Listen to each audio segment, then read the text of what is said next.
It's filling up quickly already.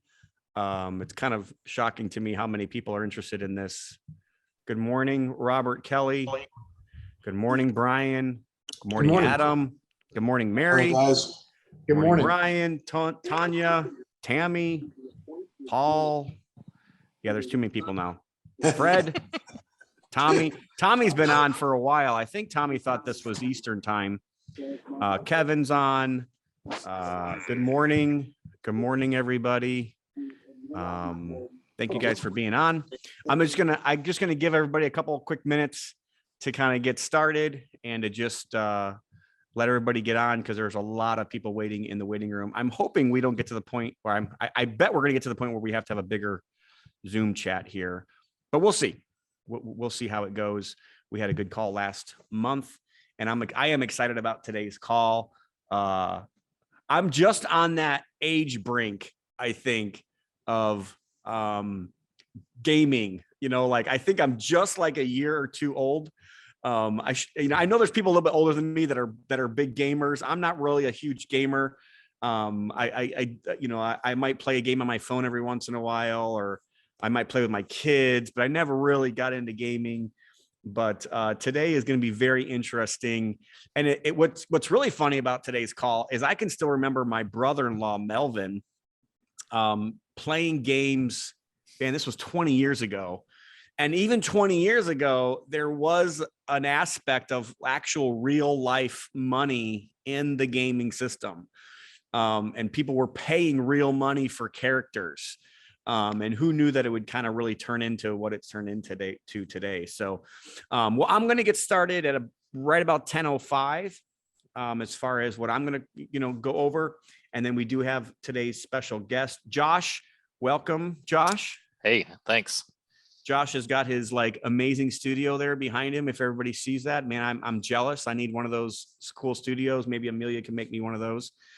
We are actually redoing our studio. I'm actually in our training room right now. And if you came last year to the Real Estate Free-for-All, I'm actually right on stage at the Real Estate Free-for-All meeting, which we're going to have again this year. I want to remind everybody about that. It's September 30th through October 2nd. Please put that on your calendars. You guys can go to goodsuccess.com/free-for-all to sign up for it. We do need you to sign up for it because we only have so many seats. We cannot take more than 100 people. And last year we were almost at that brink. We had a great time, didn't we, Brian? Brian's on the golf course out there. We had a great time. We did have a great time. Year, and got this shirt. Yes, yeah, I got the shirt on. It's underneath here. So there you go. There you go. Be a conduit. I love it. Fred was there. We had a great time at the meeting, and Robert Kelly was there. Yes, sir. But we had a great time. We're gonna do that again this year. And just so everybody knows, I'm not changing the free-for-all to be crypto. I am going to have a speaker or two, and I might even have them speak at night. So they may not take, it's going to be really real estate focused. I want to make sure that people, know that. I've gotten a little bit of flack and a little bit of feedback from a small minority, I believe, of people that kind of are thinking, hey, this is still real estate. I want to make sure that I focus on real estate. And just so you know, I am 95% focused on real estate. Me personally, I have decided that I'm okay with 5% of my portfolio in crypto, and I'm not giving advice. And just so everybody knows, none of these calls are financial advice. It's only for entertainment and educational purposes.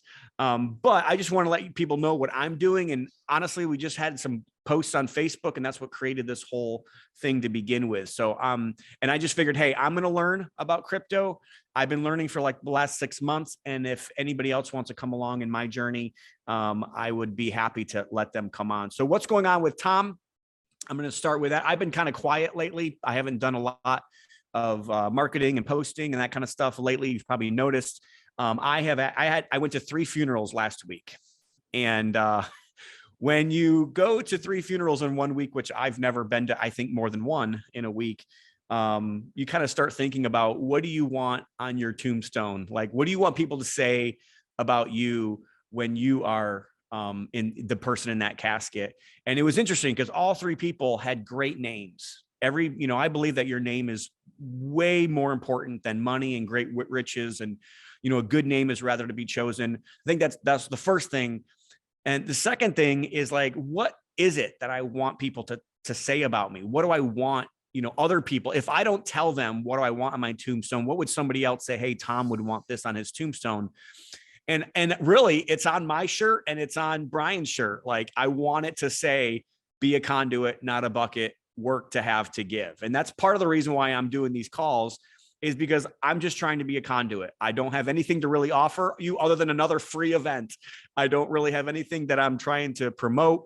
I will let people know what I do in case for some reason you don't. But other than that, I don't really have a lot to offer. But back to the flack on real estate. I do have two people that are going to be on these calls in the future. I've got John Morey, who's helped me with the real estate free for all. He's going to be on in 2 months. 3 months, I'm sorry, in May. And then Jim Ingersoll has also agreed to be on one of these calls as well. And John he does not like crypto at all.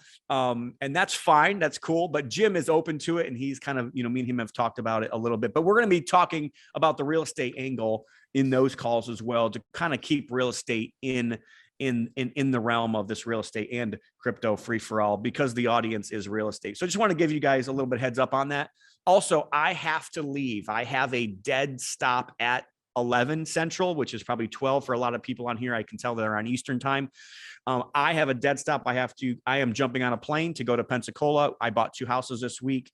And most of you guys know I started a new market down there. This past year, we've bought 18, 19 homes, and I'm super excited about my Florida market. If you're not moving money to Florida or somewhere, south where people are moving, I would highly recommend, considering that. We are honestly, we're doing amazing. And I see a huge runway down there for us. A little bit about me. Again, we do build and manage rental and lending portfolios for investors. So if you're interested in that, put your name in the chat. Amelia and Adam can respond and try to follow up with you guys. You guys can if anybody's interested in working with us in a different manner, please let us know. We definitely would be willing to help. I do want to remind everybody about the real estate free for all event, September 30 through October 2nd. If you're interested in that, goodsuccess.com/free for all. And then also next month's call. So next month's call is going to be on March 6th, same time, 10 a.m. Central. And I'm going to have Aaron Halderman and Matt Sorensen on, and they actually own a company called Directed IRA, which is a self-directed custodian that specializes in crypto. So they specialize in investing with crypto. And Aaron was on the call last time. We connected after the call, and I didn't even know he was doing this. He used to own Noteworthy. So again, another real estate guy that has kind of made this transition into crypto. I was very intrigued. We had a great conversation about that as well. So he's going to be on the next call. And then the next call after that, I've already got the April call, and it's a good friend of mine.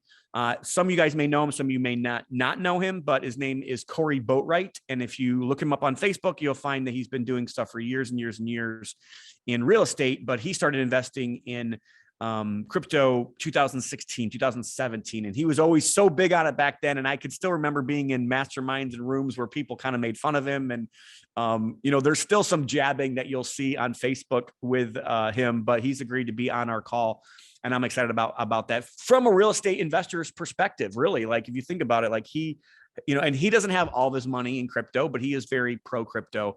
And I thought it'd be a good person to have on these calls. So I'm excited about having him on for April. So without further ado, now this call is going to be much different than last month's call. Josh is actually prepared with a presentation.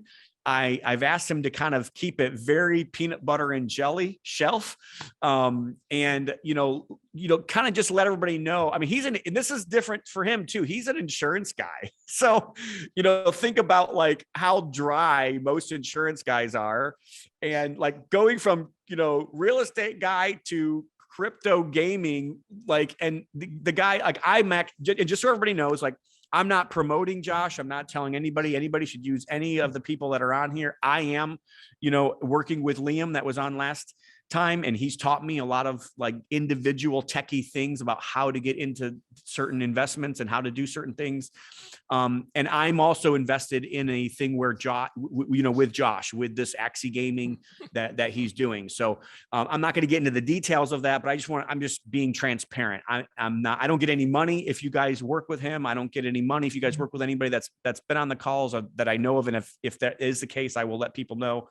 And I'm not promoting him. I'm just learning from him. And honestly, like, I'm interested in learning today, how in the world do you make money by playing a video game?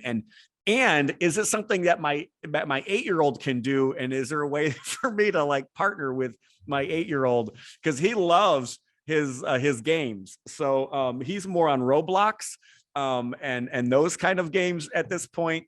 But I just think it's very interesting. And me and Josh he actually has a presentation he's going to share. And I'm excited about that as well. So without further ado, I'm just going to let Josh have the mic, and he can share the screen. He can, however he wants to do it. I will probably interrupt a little bit with questions. And if you guys have questions, you guys can put those in the chat. We'll try to get those at appropriate time. So Josh, welcome, and let us have it. How in the world are you making so much money that you would, switch from being an insurance? You own an agency, right? Yeah, I'll go into all that. Yeah, definitely. So, for, I guess, a little backstory, let me get the screen shared here. We're going to talk, about NFTs, how that relates to gaming. NFTs seems to be the big buzz nowadays, right? And so, yeah, let me get this thing started here.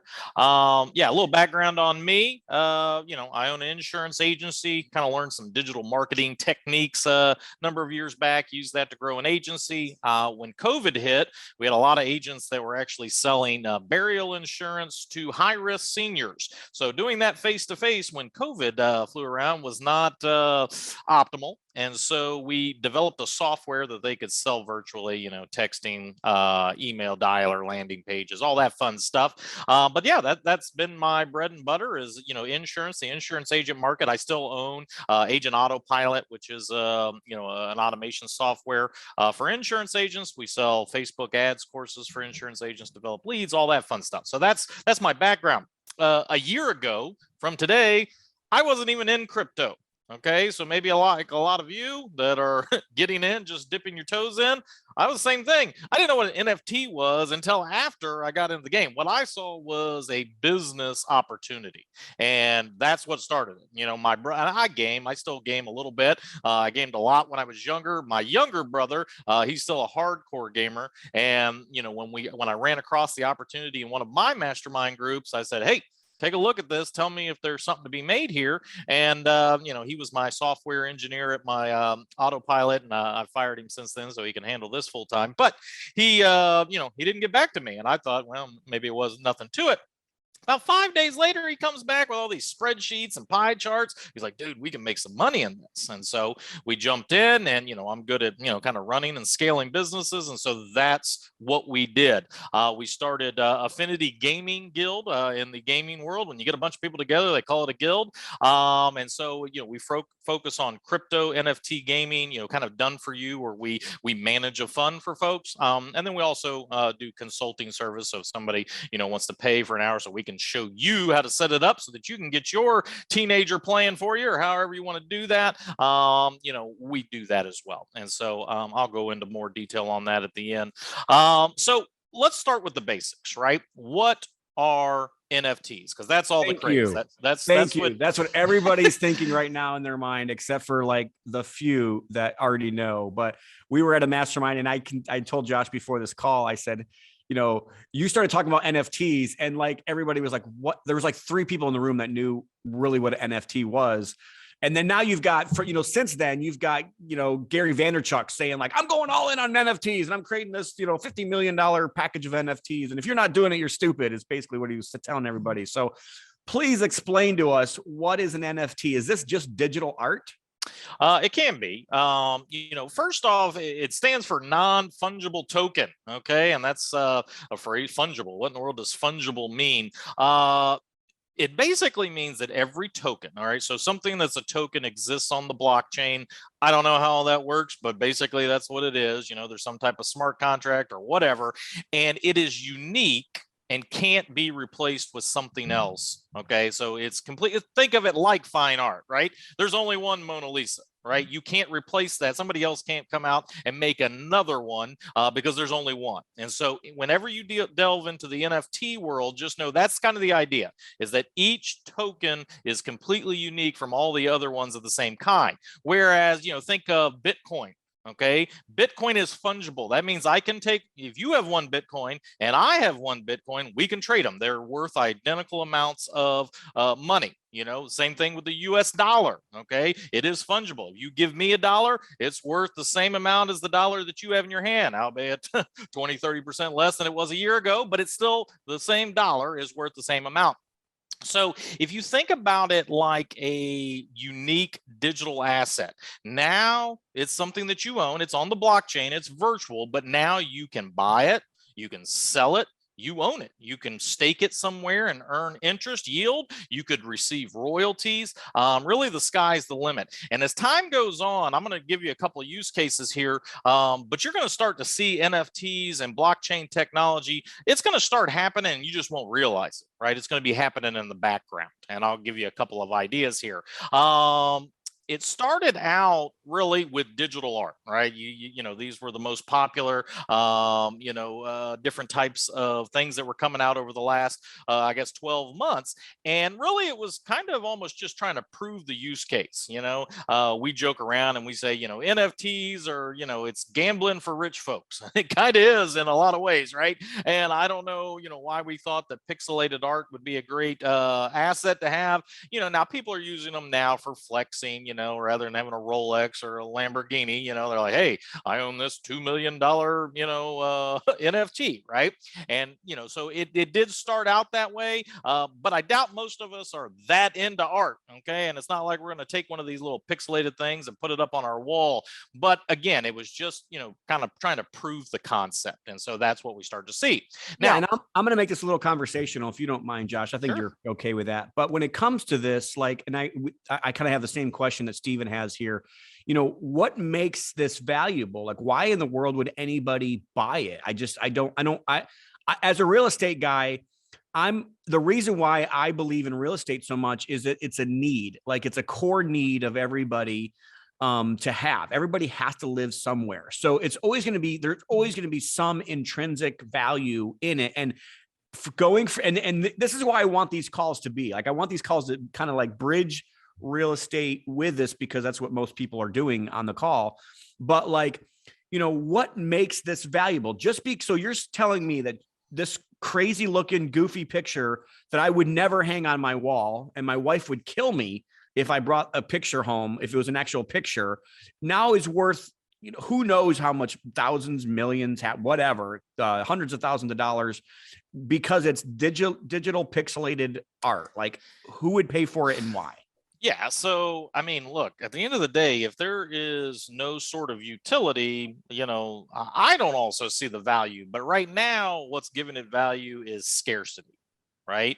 When you look at, CryptoPunks or whatever, Bored Ape, Yacht Club, all those, usually there's only 10,000 of them. Okay. And there's no more. These were the first NFTs that people were using kind of for their profile pictures. PFPs is what you'll see them called. And so, again, it's just scarcity. You've got a lot of famous people that own them. And so, again, a lot of it's hype. Okay. It's not something that I would necessarily want to invest in. Now, some of them have then turned it into utility, like CyberKongs is another one of the, OGs, Genesis, in this realm. And now by owning a Kong, which I want to say costs, $500,000 to own one, it generates something crazy like, $30,000 a year in income, just because it creates what's called bananas, which is their coin. And it just generates that. And so a lot of them, and then that makes sense to me. Like, that's where I feel like a real estate person can come in and be like, okay, if I can own something that now generates income, like that gets me very interested. and that's honestly why I was interested in the gaming. So, and I know we're going to get into that, and I'm getting ahead of myself when it comes to that, but I really do feel like understanding the value of these specific things. And honestly, I don't think it's for everybody. To me, I look at the CryptoPunks, and I looked at all of those as honestly just memes. They're like Shiba Inu. They're like Dogecoin or whatever, Dogecoin. I don't even know how to pronounce the stupid thing.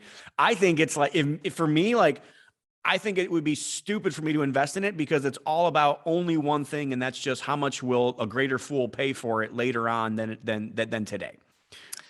So again, I know that that's probably, maybe even offensive to some people, but you have to think about that in the real estate world. We make those same decisions for ourselves every time. Like right now, am I going to invest in New York City? Absolutely not. Am I going to invest in somewhere in California? Absolutely not.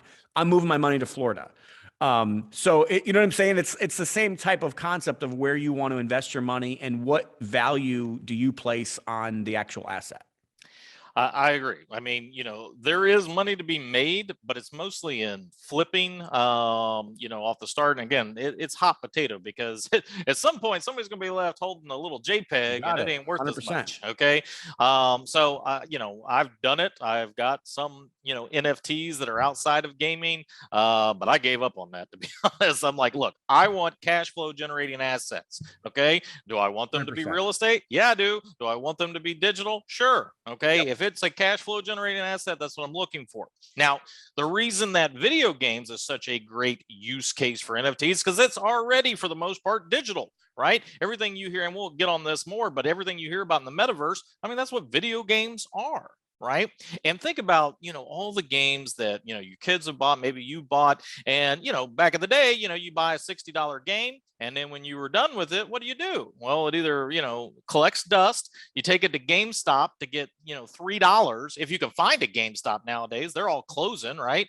That is gone. And so and then used to, I remember playing these shooter games, and this was, 20 years ago, but it wasn't that long ago. And, new maps would come out and they'd just give them to you. New gun would come out. They just give it to you. New skins, they just give it to you. And now what do? They sell that stuff to you.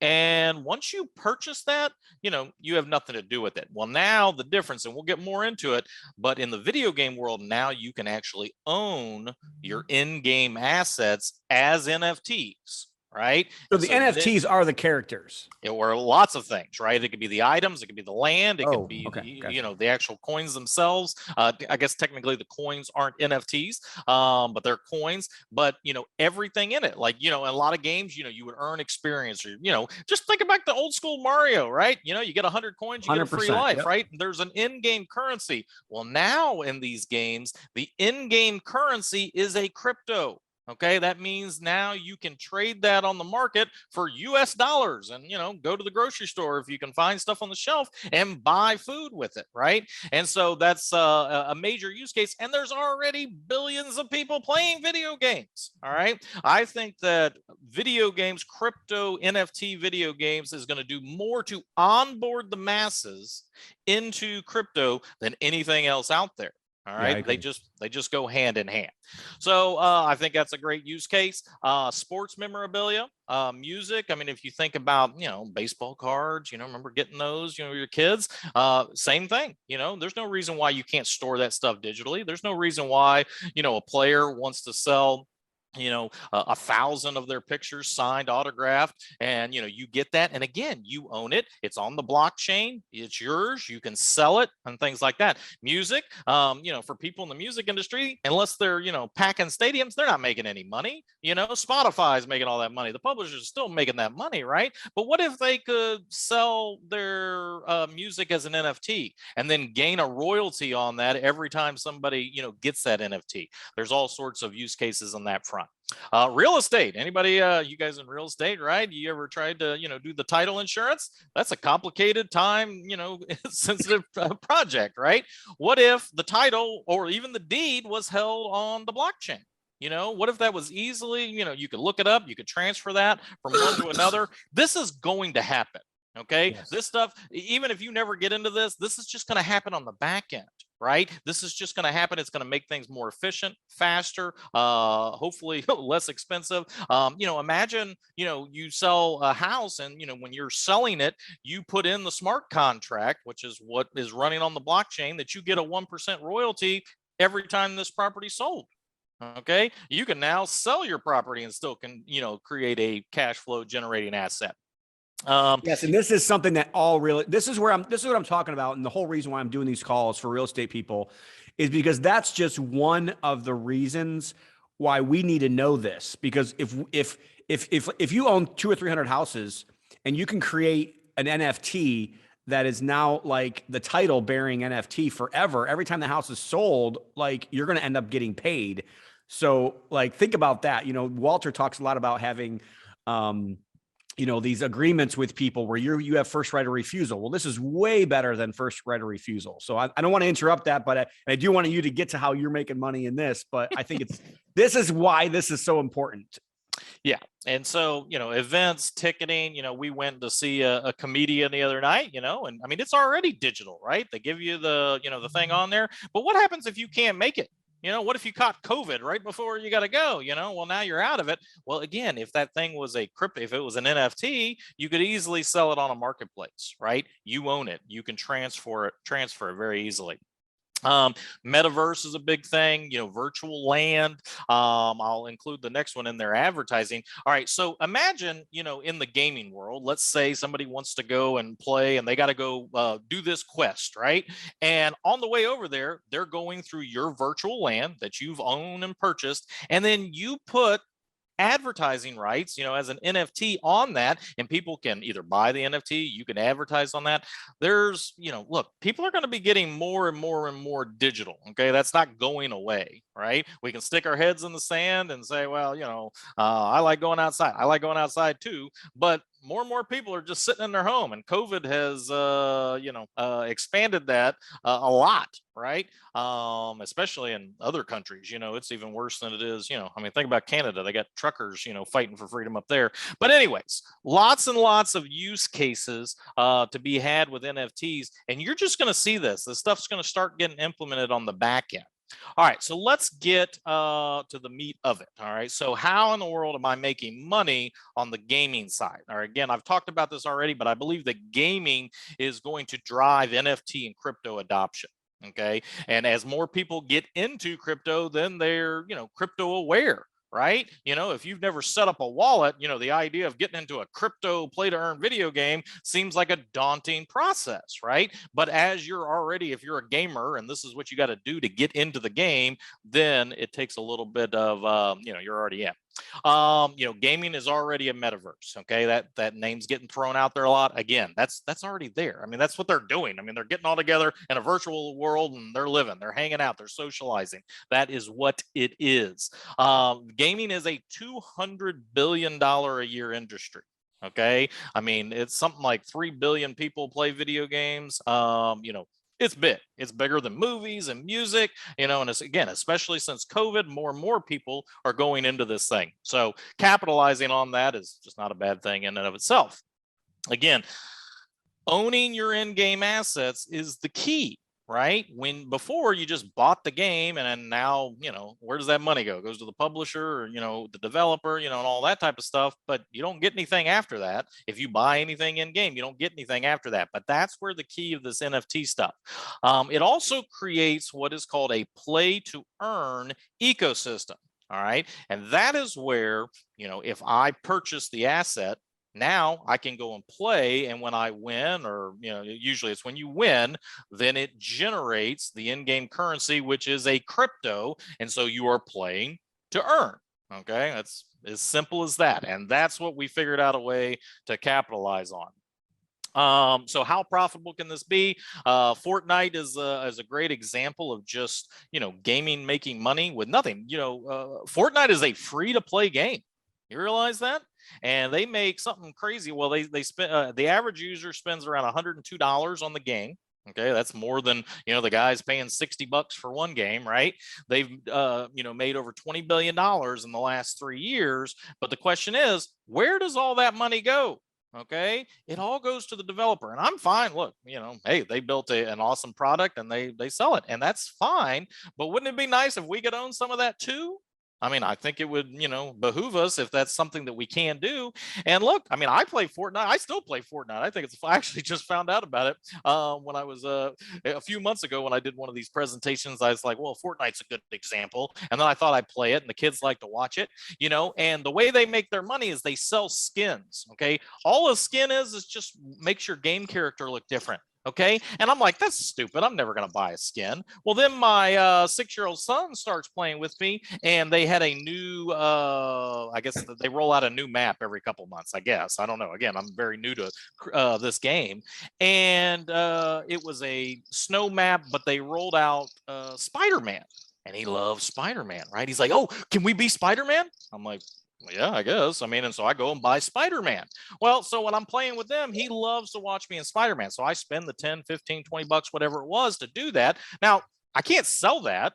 I don't have any, I mean, that money is just, I literally burned it, right? And then I was like, you know what? This, when the kids aren't watching, I have the map is like a snow map, because I guess it was because of Christmas and winter and whatever. And here I am running around the snow with a red and blue suit on. That's not very good camouflage. All right. So from a gaming perspective, I went out and I bought myself a white stormtrooper skin so that I would blend in. Again, once they get rid of the snow background, I just burn that money. But that's how they're making money. But imagine if I owned that asset. What if I could sell that on a marketplace to recoup my money? What if they only gave 10,000 Spider-Man outfits out? And so then you've got scarcity involved, supply and demand, and the value of that goes up over time. And that's what happens in these type of games. All right.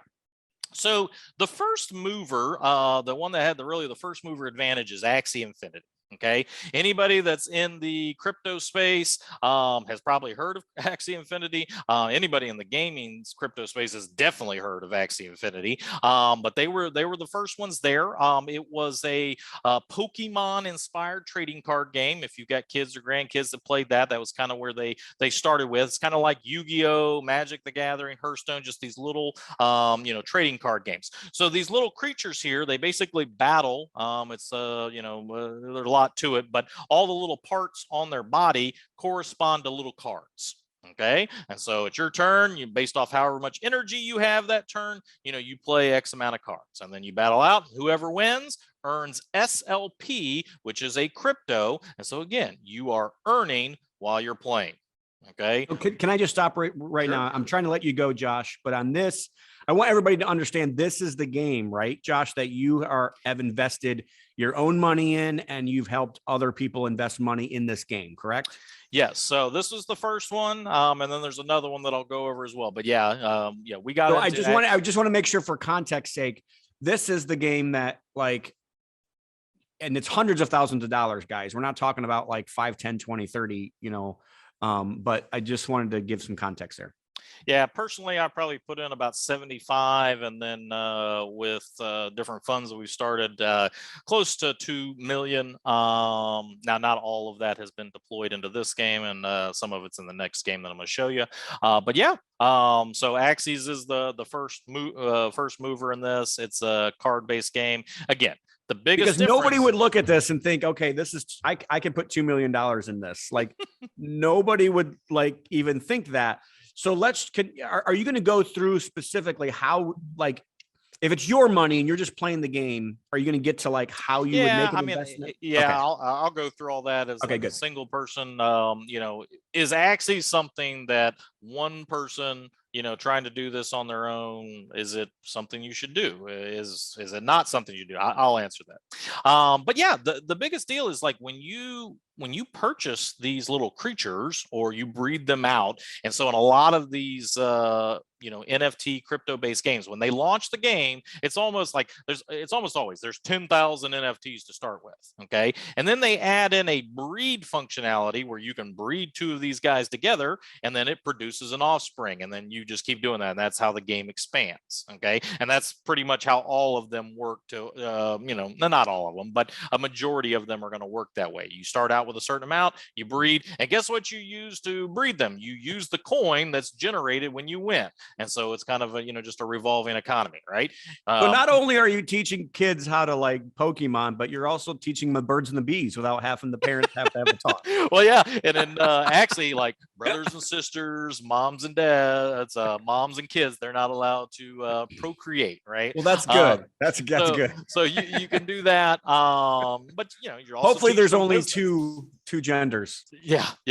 Actually, I don't think there's any genders in Axie, so no problems there. They are genderless. There you go. Oh my word. But anyways, so yeah, there's lots of ways to earn, and I'll go over a couple of those in the Axiomfinity ecosystem.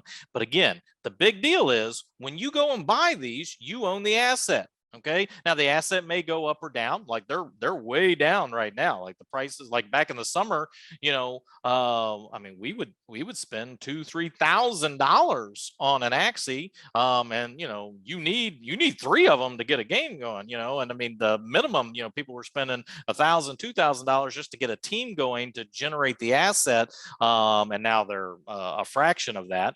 But the coin price has gone down. So it's but we'll get into that.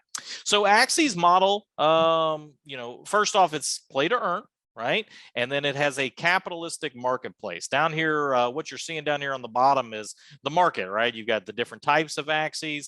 They've got, there's genetics involved. So when you breed them, you've got, there's a little bit of randomness, but, if you have a pure Axie where it has all the right genes and then you breed it with another pure Axie, you have more chance of getting the right one. And so there's some science and to that and math that we do to figure that out at scale. So it can be a little bit complicated, but you don't have to do that. You can just buy what you're looking for and go and play and make money. Now, usually folks will spend that we have playing for us, they're playing the game for, 2-3 hours a day.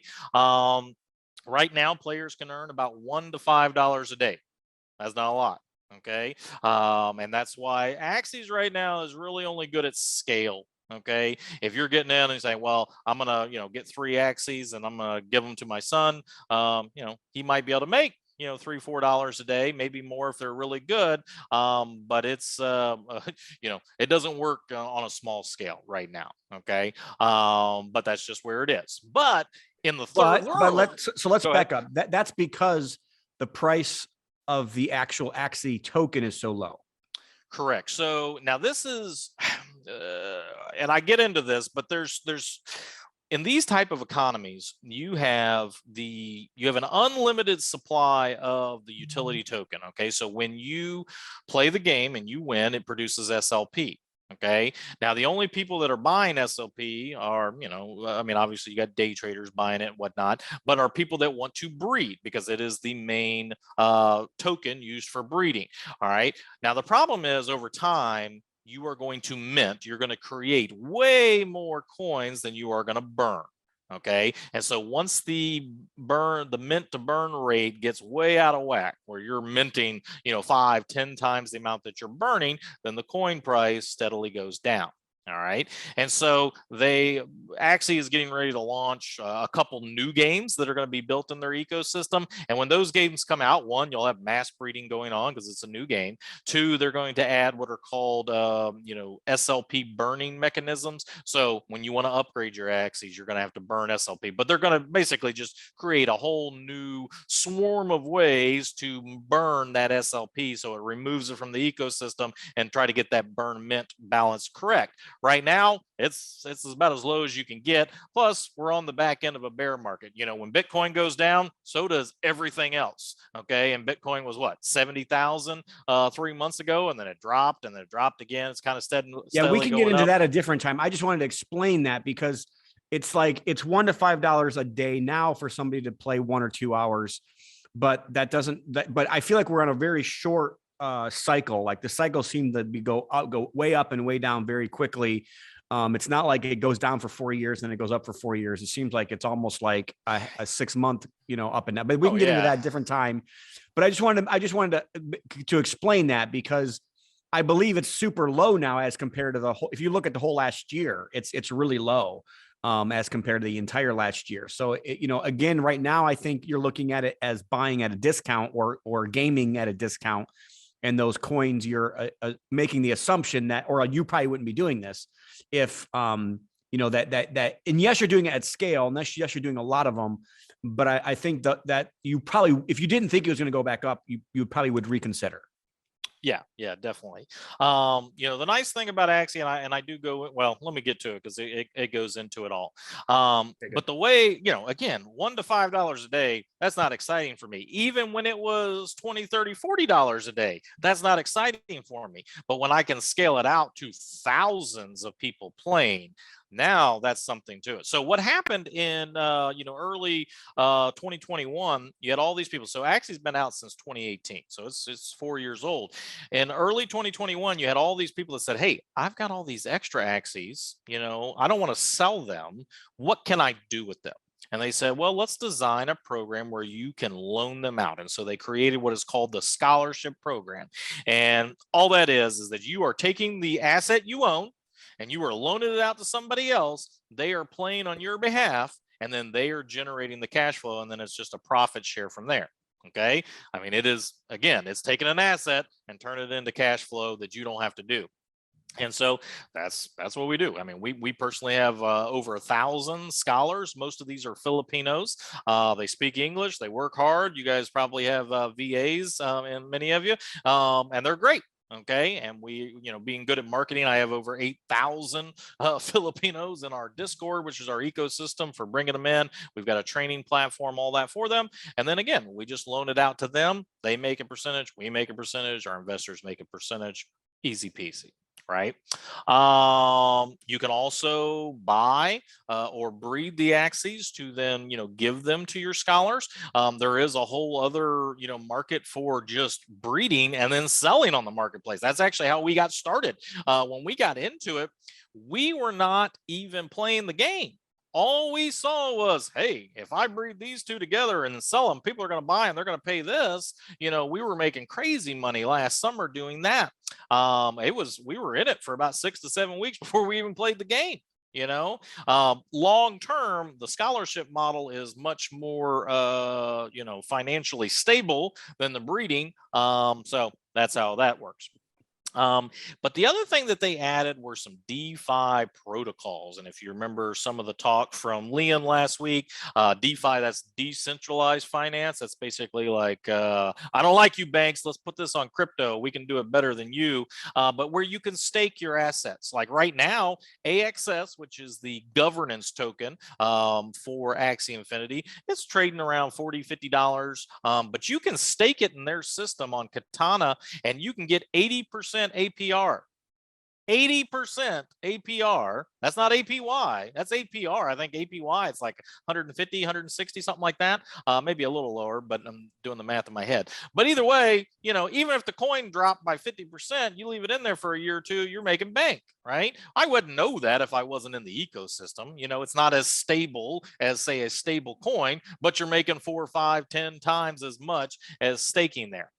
They have liquidity pools where you can also earn interest. But the one big thing with Axie is that they have built their own infrastructure. Okay, a lot of these games are building on Binance or building on Polygon or building on Ethereum. Okay, those are all separate chains. But Axie built their own chain called Ronin. Now it's a side chain to Ethereum. But if you're not in crypto, you're not going to know. But if you're trying to buy something on Ethereum right now, the gas fees, the transaction fees are so high, it is cost prohibitive for everyday investors or everyday people. Okay, I mean, if you go and buy something for $500, they might charge you $100 fee. Okay, that's expensive, right? Well, Ronin removes all that. We've got free transactions. We can move these assets around without it costing a lot of money, and it's very fast. Katana allows for staking, the different liquidity pools. They built their own decentralized exchange. Used to, when we first got in, if you wanted to buy the Axie for Ethereum, you could move that into the system. But if you needed SLP or AXS to breed them, you had to go somewhere else, pay that transaction fee, get it, pay a transaction fee to send it back. All right. And that was all cost prohibitive. So they've built an infrastructure, and in the long term, they've built an infrastructure for NFT games. Okay. So eventually, not only you're going to see their, other iterations of games popping up on there, but you're going to see other game developers in the crypto space building on there. Long term, this is a good hold. Okay. I would just buy AXS. I remember we were buying AXS at $2 to breed. Had I just bought all the money I ever invested into Axie as AXS and left it there, I'd have made more money than all this, but who knows, right? Crystal ball and whatnot. So that's Axie. It is a little bit, again, you're really only going to make a lot of money if you do Axie at scale. Okay. And it is a little bit time. It takes some time, when you have to think that you're buying or breeding, thousands of these different Axies, you have to send them to different accounts. All that takes time. When at the end of the month, when you have to claim all the SLP from all the different wallets, and then you have to distribute out the payments to all of them. We've paid tens of thousands of dollars to developers to build out, automations and scripts to do that. So again, we're built to do this at scale. One person wants to get in, but it's a good time. I mean, you could spend a couple $100 now, give the 3 Axies to your kids. They play, a couple hours a day and make a couple bucks a day. You could recoup your money. And it's a really low price right now. And so when the new games come out in the next couple months, that token's going to rise. So if you do get involved and you start earning SLP, I would hold it. Again, not financial advice. That's what we're doing. In all of our, we've got 4 different funds in this, but we're holding. Tom, Josh, there was a good question that I thought it was a good time to ask. And unless you're going to already, cover this later, what is the, what's that minimum to get in? Like, what is it? A couple $100? Are we talking a couple $1,000? Like, if you wanted to get your kid engaged in this, if you wanted to buy what's the cost of entry? Good Axies, because you can buy anything. There's junk, right? Because as you breed these, the genetics mess up and there's junk, right? You could buy 3 crappy Axies for, I think, $90. Okay. But if you want 3 that are actually going to win and make you money, you're probably looking $500 to $750 range. And that's today again. So 5 months ago, or when it was high, how much were they then? Oh, well, for that type of team, at least 3,000. Okay. I'm trying to give context. So right now things are cheap. And if you wanted to get your kids involved, or if you wanted to start, you're talking would you say $900? At $300. Max. Yeah. I mean, the team that we buy for our guys, we buy it. It's about $275. It's not very good, but again, we were looking for what's the most efficient for the price that's going to generate X, right? Gotcha. So $300 today, but again, when Axie's high, then it's like 3,000. Mm-hmm. Okay. Yep. That's now, good. Again, I mean, we have no idea if it's going to go up, because these are also purchased in Ethereum. I'm very bullish on Ethereum. I know Liam is as well. As Ethereum goes up in value, so does your asset. So it is an appreciating asset in that case. So it is what it is. I think anybody could easily get involved for $500 or less in Axie. But again, you're talking about generating at most, $90 to $150 a month. But still, I mean, that's a pretty good turnaround time for ROI, for playing a video game, right? Whereas most video games, you're not making any money. Okay. But in investment terms, you just said $500 for $90 a month. I can't get that as a rental. Like, I can't make $90 on a rental on $500. So like, even if you were to split this with your kids and say, hey, like, I'm going to invest $500 in this, and we're going to make $90 a month, and we're going to split it. Like, you're making a 10% return monthly. So that's 100% annualized return.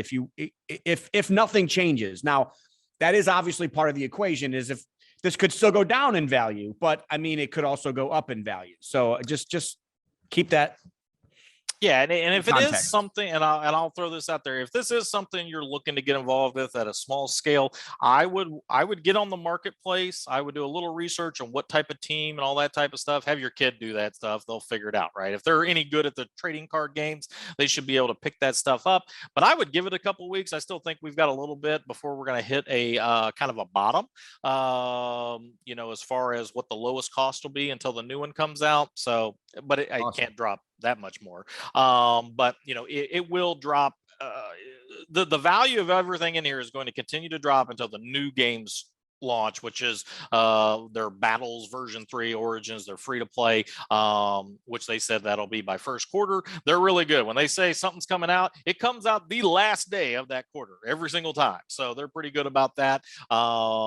The only thing they ever missed was Land, which they're going to launch a Land gameplay as well. But yeah, so that's Axie. Now, if somebody, you know, doesn't want to have to manage all that, again, you know, we do investment funds for that. But there is another game that's been out for about 2 months that kind of came out of Axie, looked at a lot of things they did, tried to fix maybe some of the things they thought where they took a left turn, and it is super lucrative right now. And so we'll talk about that, which is Pegaxie. You can see they kind of even stole on the name there. You know, Pegaxie, eventually it is going to be a kind of a Mario Kart type of game where you're racing little Pegasuses or Pegasi, I don't know how to say that, but you're going to race them. Right now, it is literally random. You click a button and it's like watching horses race across the screen. They just, they're launching the 3D version, so at least you get to see them on a track and it looks, you know, 3D, but it is completely random. But every single horse wins 25% of the time.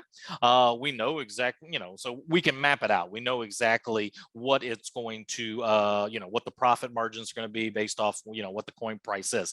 Very similar tokenomics. They have a governance token. They have a utility token that you earn when you win, and you use that for breeding. Okay. Same idea, you know, you breed them, you expand that way. Very, very, very similar tokenomics, which is basically the economics and tokens as Axie. All right, off the start. Players, though, can earn, well, I mean, if you just played it, you're going to earn $50 to $75 a day yourself. Okay. If you loan it out to people, or what we do, the players, the scholars, they're making usually, you know, $5 to $10 a day, but we loan them multiple ones. They can actually get 3 of them at a time. So much, you know, higher profit margins. It has an internal rental system. This is huge. Okay, for somebody wanting to get in and they don't have the, you know, the $10,000 scripting and automation that we have, these guys built it all internally. Okay, so what I have to do on Axies is I have to go set up 1 million wallets for all the different scholars. I got to go put the assets in each one of those wallets. All right, then at the end of the month, I've got to go and claim all those assets and then pay them out the right percentage based off how well they did. Okay, in Pegaxie, they built it internally. Okay, when I go to rent something out, it basically goes into an escrow wallet, and you know, I set the percentage. So maybe they're getting 10% and I'm getting 90, and then when they play it, it just drops into our wallet. Okay, very, very easy to implement. I mean, you know, you still got to figure out how to get there and, you know, do it all, but it's much easier to scale at a small scale. And anybody that's, you know, got a few hours a day, I mean, this is something you could easily, you know, I mean, you might drop 10 grand in it, but you could turn it into a 5 to 10 grand monthly, you know, recurring revenue source, you know, within 6 to 8 weeks. And it's not, you know, too crazy to do. Same idea again, you buy and you breed the Pegas to race.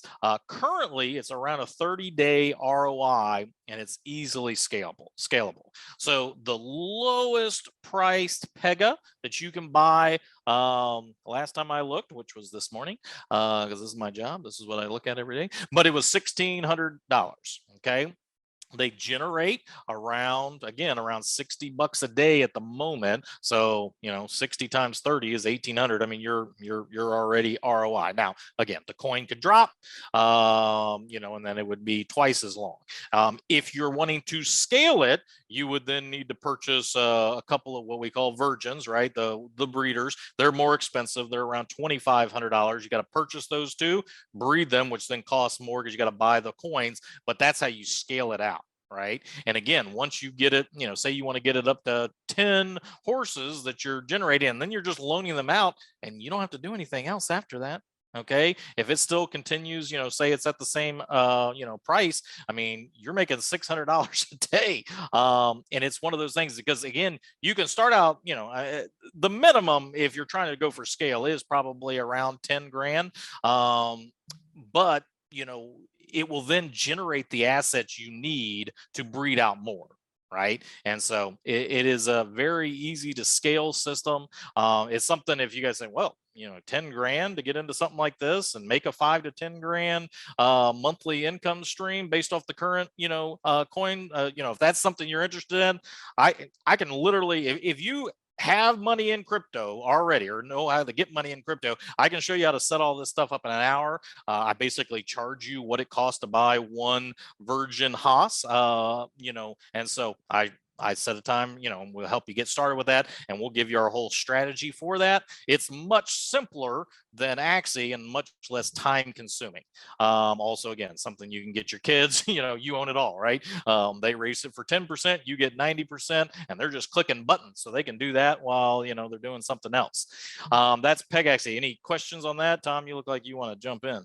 No, I got 5 minutes, so I want to make sure that you can kicking get me off. through what you. No, I just want you to get through what you got to get through because this has been a great call. I feel bad that I have to run, but and again, I can let this call run, and I'm totally fine letting it run. We just may not have a good, ending and instructions after this, but that's okay. I think people are really. I'm getting blown up on my text messages from half the people on the call that have my cell phone. Well, good stuff. So, I mean, I've only got a few more slides. I'll go through them pretty quick here. What are the risks? The games could fizzle. Okay, that is definitely a possibility. Okay, the out of balance burn to mint ratio. Okay, one of the things I really love about Peg Axie is they're taking a proactive approach to the burn to mint issue, and they're adding stuff now. Okay, one, we're paying scholars less because scholars always pull out. They don't ever add anything back to the community or to the ecosystem. And so we're paying them less. If they'd have done that in Axies 8 months ago, the coin price would probably still be at 20 cents instead of 1 cent. But they're enabling or adding other burn mechanisms. They're adding scholar side burn mechanisms because that's what we really need, scholars to burn rather than them always take out. The utility token crashes, which is really a byproduct of the burn mint ratio. And so if that crashes, well, again, I mean, like right now, the coin's at 20 cents. Well, all those numbers, when I was telling you it was $60 a day, that's based off the coin being 20 cents. If the coin drops down to 5 cents, well, you're only making $15 a day. It's still an awesome return. The third world ceased to exist. That is a lot of, that's how we scale all these games. You've got money from the West coming in, buying up the assets, loaning them out to the folks in the third world. That's really the business model in a nutshell. So as long as they are still there, it's good to go. So how to get started? Axie, you need to get a MetaMask. Okay, you need to get money into crypto. Then you go through Coinbase or whatever. I like crypto.com, but Coinbase is fine. Then you would have to set up a MetaMask wallet. Then you'd have to set up a Ronin wallet and get it through there. I'll go through this quick, but I'm sure there's be a recording of this. You need to get Ethereum. You need to transfer that to MetaMask to Ronin, and then you can buy your Axies, and then you play, breed, lend them out, make money, right? Peg Axies. Can we stop? How does the money come back? Same direction it went in. The same. You just go backwards. So it goes. You start with Ronin, bank and account, then back to MetaMask, and then back exactly. to. So MetaMask, you can't go from MetaMask to bank account. You have to go through. Right. So you got to go to the exchange. So the exchanges, that's that entry point into crypto world. So you get your bank account. And if you really do want to you need to set up an Ally checking account because Chase ain't gonna let you send money to crypto. Okay, remember you got traditional finance over here and decentralized finance over here, and there's a battle going on. And so they're like, no, we don't allow that anymore. Okay, so just if you're going to get into crypto, set up an Ally account, go from your bank account to Ally into crypto, and even then you can only send so much a day. Drives me nuts. Like, I can't put let me put my own money there. I'm about to punch Chase in the face, but that's a whole other thing. So the same way that you get money in is the way you get it out. So in Axies, it's, you know, your bank account to the exchange to MetaMask to Ronin, and then if you're trying to get it back out, it's Ronin to MetaMask to exchange to your bank account. And so don't freak out, but every time you make those exchanges, there is a fee. So like, just make sure everybody is well aware of that. You've heard of what do they call it? They'll kind of agitates me about the whole thing, but I just want to again, get over it. Yeah, and this is, you know, like, oh, I'm going to throw $200 in. Probably not worth it when the MetaMask fee is $100. Okay, so you do need to do some things at scale if they are on, you know, any Ethereum-based product, and you know, eventually Ronin will probably, you know, maybe be able to cut out some of that. And there is kind of a way to do it. It's a little bit more complicated, but and I can always show you how to do that later on. Pegaxi, similar, except for you had to add Polygon to MetaMask, which is a whole other side chain. And then basically you have to transfer the crypto to Polygon using a bridge. Okay, it's not as complicated as it sounds, but if you don't know what you're doing, you know, you're not going to know how to do it. For a real estate guy like me, it's complicated. This is what I needed to learn for. Well, this type of stuff, again, I didn't know any of this stuff, you know, and I mean, even when we were into Pegaxi, I had to learn, you know, I was like, how in the world do I get money over? How do I get my stuff over here that's on Ethereum to Polygon? But anyways, you just have to use a bridge and pay their fee, right? And then same thing, you know, you just buy the Pegas, you race, rent them out, you breed. Their breeding materials, so the tokens are on Kyber Swap. If anybody's in like the crypto world, maybe you've heard of Uniswap. You know, there's all sorts of places where they're not they're decentralized exchanges, but you just go there and swap one coin for another. You're like, oh, I can't buy this on Coinbase, so I got to go over to this exchange and trade it out. And so that same idea. Right. So I got to stop you, Josh. I am going to just head out, but I'm going to let this call go for as long as you guys want it to go. I appreciate you, Tommy, for saying that you'll help us end this, but tell your friends about these calls. I do think that they're super valuable. Don't forget about signing up for the email list to be able to get on every month's call. Amelia is going to put that in the chat, and then Amelia can just stay on. And these calls are being recorded. So just so everybody knows, if you want to go back and rewatch them, they'll be in the Facebook group as well. And if you're not in the Facebook group, it's Real Estate and Crypto Facebook group. Or it's called Free for All Real Estate and Crypto, I think it is at this point. So join those. I'm sorry I can't be here for the rest of this, but I don't want to stop it. There's too much good information. And I really wanted to let people have an opportunity to ask questions. So Amelia will open up the lines when you're done, and you guys can ask as many questions, but I got to get out of here. I apologize for that, but it was a great call already, and I'm getting like blown up on my phone. So thank you guys. I will see you guys next week. And I did say the wrong date. It's not March 6th. That's a Sunday, guys. I'm sorry. March 5th is the actual next call, and that will be with Aaron and people from Directed IRA. Have a good day, guys. Thanks, Tim. Have a good flight.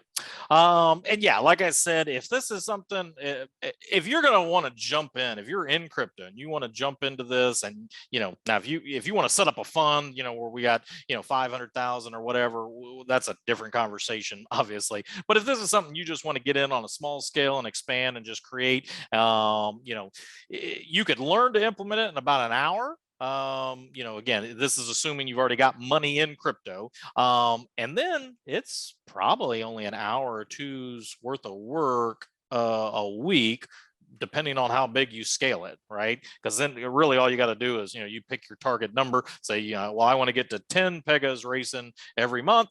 And then once you get there, you just rent them out. And they just stay rented out. You know, again, they've got their own internal rental system. You know, sometimes there's bots that grab them.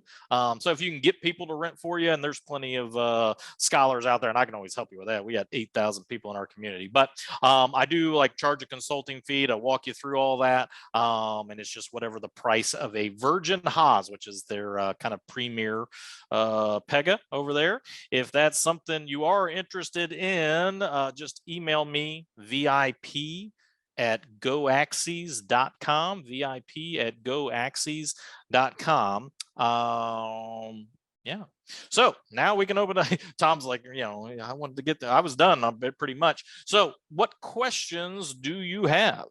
I haven't been watching the chat, so whoever's manning that's going to have to help me out there.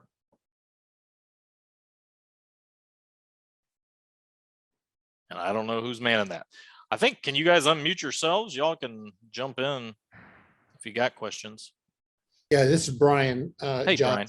real quick. Yeah, definitely very interesting. And I'm going to email you. How long you been doing this? And I guess how long did it take you to get to the point you felt like you really knew what you were doing? So we started this May of last year. We were pretty comfortable with it in a few weeks. Again, my brother, he's kind of my business partner on this, and these type of games that have these in-game. There's games that have had in-game economies for a long time, and so then it's just spreadsheeting it out and making sure the numbers work and all that. And so we're very confident in it, and we were doing it. I just happened to answer a question in a crypto Facebook group on Axie, and that admin of that group jumped into my DMs like, hey, what can we do to monetize this? Do you have a course? I was like, well, a course would be kind of too hard to follow. It's probably better if we just do a done for you type system. And so we set up a number of funds.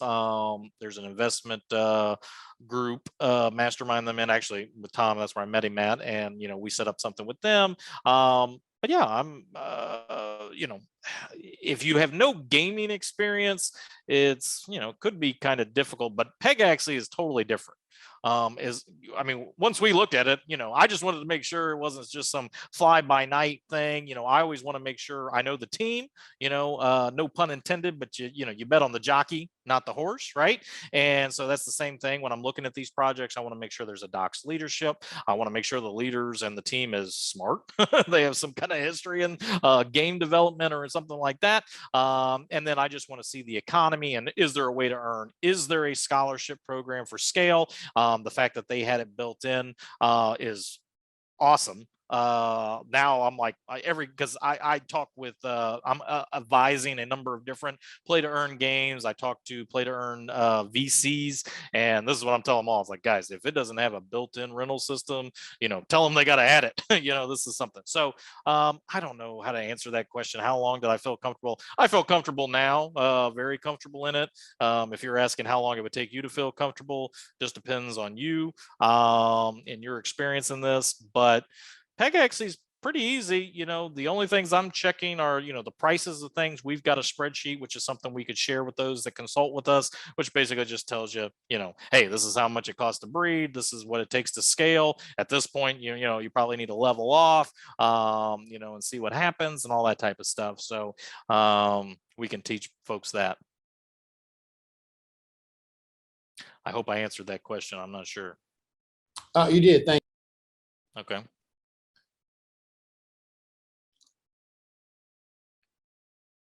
Anybody else? Questions, comments, concerns?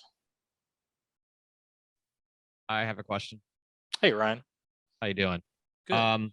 Is for Axie Gaming, your internal marketplace, is it built off the Ethereum network, or did you guys start your own blockchain? So originally, for those that are in the NFT space, everything was on OpenSeas, right? Right. And so a lot of that, and so that's where it was originally. And if you go and look like in OpenSeas, like history of like the top 10 NFTs, Axies is still there. So what they did was they built their own side chain on top of Ethereum. That's Ronin, and now all the NFTs sit on Ronin. Got it. So just built off. Okay. And do you happen to also know what X is built on? It's on Polygon, which is technically also a side chain to Ethereum. Yeah. But so, and the big benefit, the big benefit for these side chains is transaction fees, okay, and speed in some cases. But on Ethereum, again, if you were trying to move something across, you might pay $100 to, depending on if it's congested, $500, $1,000 just to move stuff around. right? Whereas on Polygon, I think the most I've ever spent to move a Pega is a penny. Yeah, I own a fairly large crypto mining farm and mine Ethereum. And I'm very well aware of the gas fees. But thank you. Yep. Good question. Anybody else?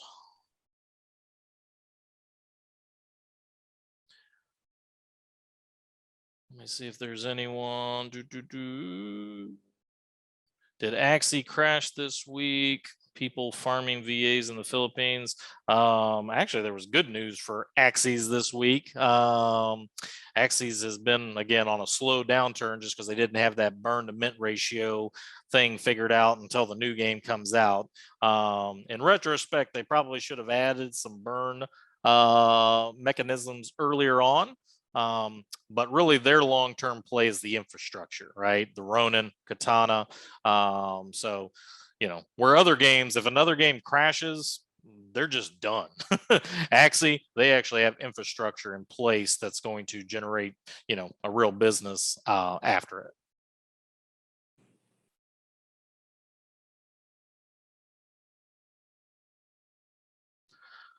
All right, guys. Well, if no other questions, I guess we'll shut this thing down. I'll turn this over to, actually, I don't know who takes this thing over.